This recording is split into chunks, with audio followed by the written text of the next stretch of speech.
Let's go back to the beginning. My mom, a few years ago, told me a story about how I used to get really scared watching horror films. I watched them like when I was way too young. After everybody left and the movie was done, she'd like sit me down in front of the TV and she would turn off the sound. We would watch the movie silent and she'd be like, see, it's not scary anymore. And I wasn't scared of the movie. Don't even remember that, but for whatever reason, it's somewhere deeply seated there, I guess.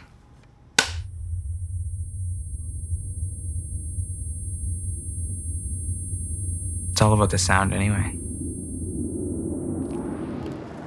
In the audio world, you could have a wide range of jobs. You can be a location recorder and be on set, actually recording all of the dialogue and the sound effects. And then when it gets to post-production, you can be the mixer who takes all of the location sound, the dialogue, the effects, the ambiences that you hear, the trees and the birds. The mixer takes all of those elements and like a composer blends them all together and makes it sound beautiful.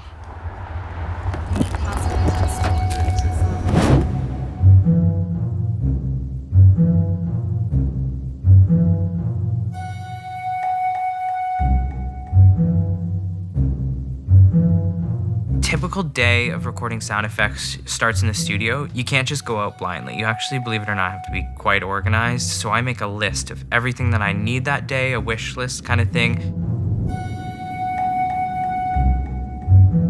Sometimes you have to be open and stumble upon things that you're not expecting to get and just stray a little bit, because you never know when you might want to use that sound effect.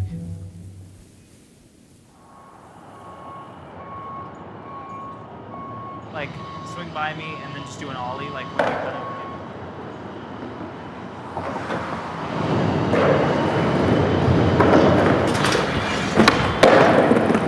Without a visual representation, a lot of ambiences can kind of sound alike. So bringing a camera out with me kind of helps me remember what I was recording and where I was. It really matters where a sound effect was recorded because, believe it or not, it requires a lot of research because people pick up on that. And if you want to have something that truly sounds authentic, the same way you wouldn't go when you're editing a video, use stock footage from New York City for Toronto. You could maybe cheat it, but at the end of the day, it doesn't really work.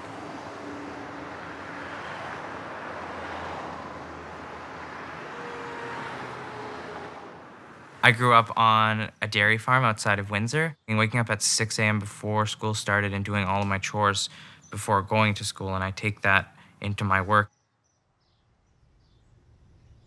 The Farmhouse Creative Labs is the name of my studio, and it's an alleviation of guilt, I think, for not taking over the family business. 3 generations of Diemers did this dairy farm thing, and it just wasn't my thing. So calling this the farmhouse and treating it the same way with the same ideals that my family farm had is kind of my way of passing on the name and the generational thing without actually having to work on a farm. As you kind of go further into audio, it is this weird world where everybody understands video because they can see it. And audio is this mysterious behind-the-scenes thing that I've kind of fallen into where people appreciate you and respect your craft so much, but it's such a misunderstood, skipped-over process. If you've done a good job, nobody says anything to you. No news is good news.